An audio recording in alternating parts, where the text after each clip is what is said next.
you're taking confident. You're taking control out of your most confident player right now for NIP. If there's any game for Doyenby to step up and be huge. And you're sharing so much XP right now as TES. There are champions sharing all the time. God's gonna die here, but he doesn't care. I think he just wants the farm. Yeah. All right, Rob gives the kill over to 369. Let me gobble up. Doesn't matter. That's the silent way, baby. Necessarily getting the kill, although that would be nice. It's about how much pressure you can accumulate for yourself at this point into the game. I think it's also going to be a turn onto the Drake, although no, the teleport's going to dissuade that. Oh, Aki's still here. They're coming back.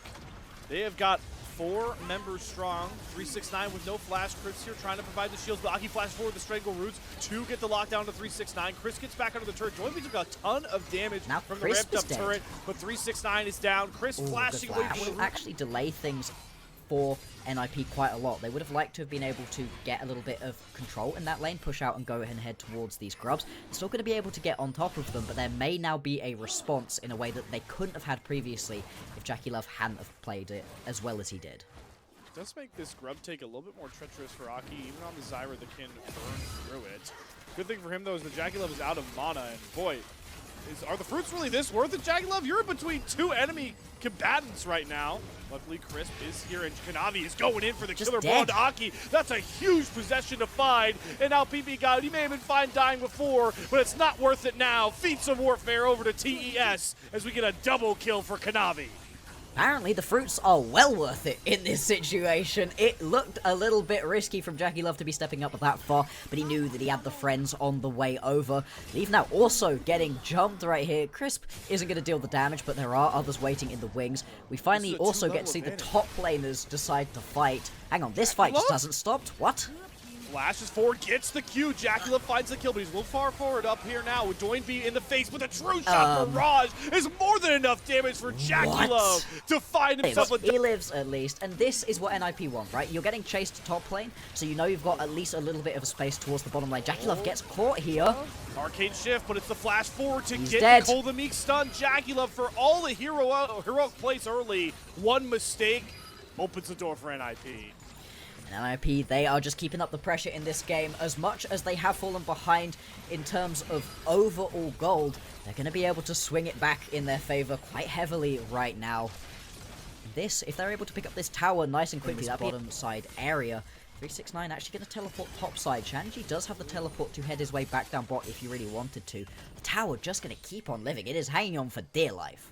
That plate's not going to last too much longer to keep it up, but JackeyLove going to commit his entire mana pool to do so. Kanavi has a front row seat to Aki and his plants, taking down this dragon.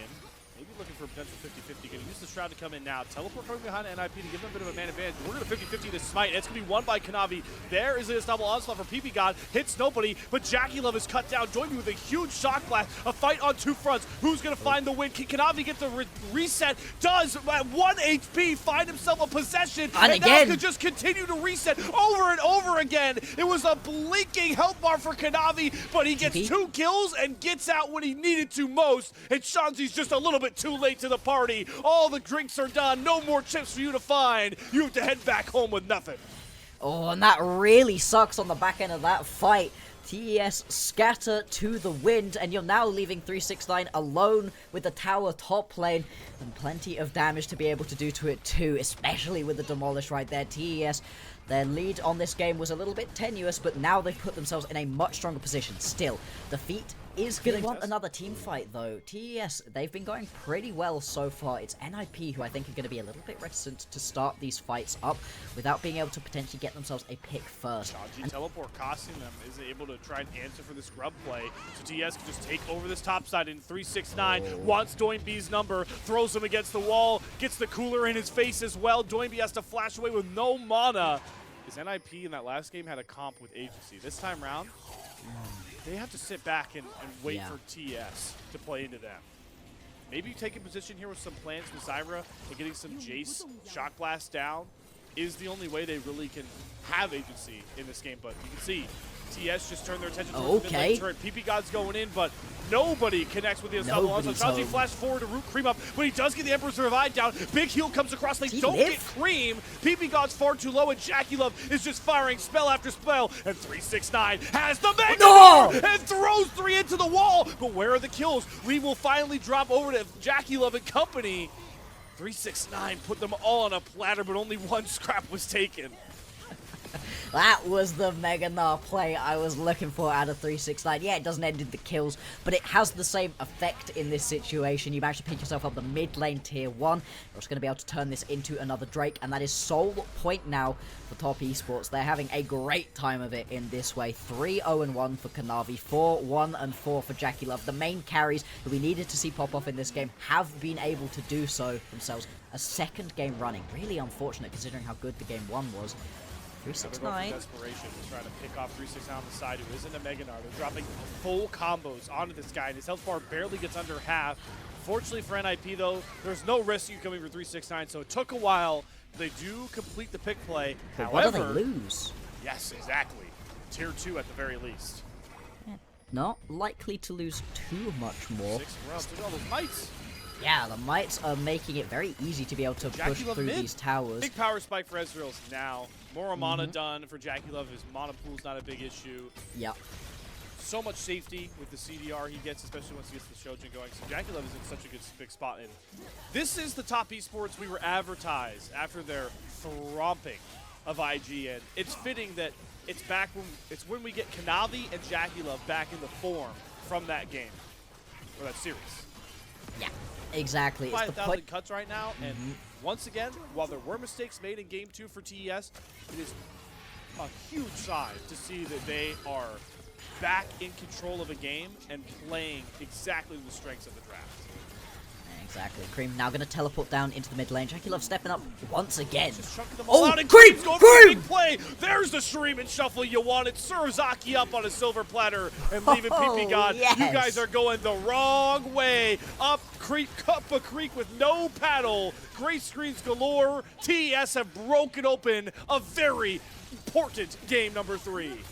The only issue with that play is it happens a minute and a half early, so you don't have a Baron to go and play around. Instead, it looks like mid lane tier 3 is going to be the focus. Like you said, the 6 Grubs early on are going to make short work of these towers. Mid lane inhibitor falls 23 minutes into this game, and you can peel back to go pick yourself up Soul as well. TES, they are in firm control of this game. Sure, they didn't have the best time of it in the late stages last time. I don't think it's going to be the same here. NIP, desperation.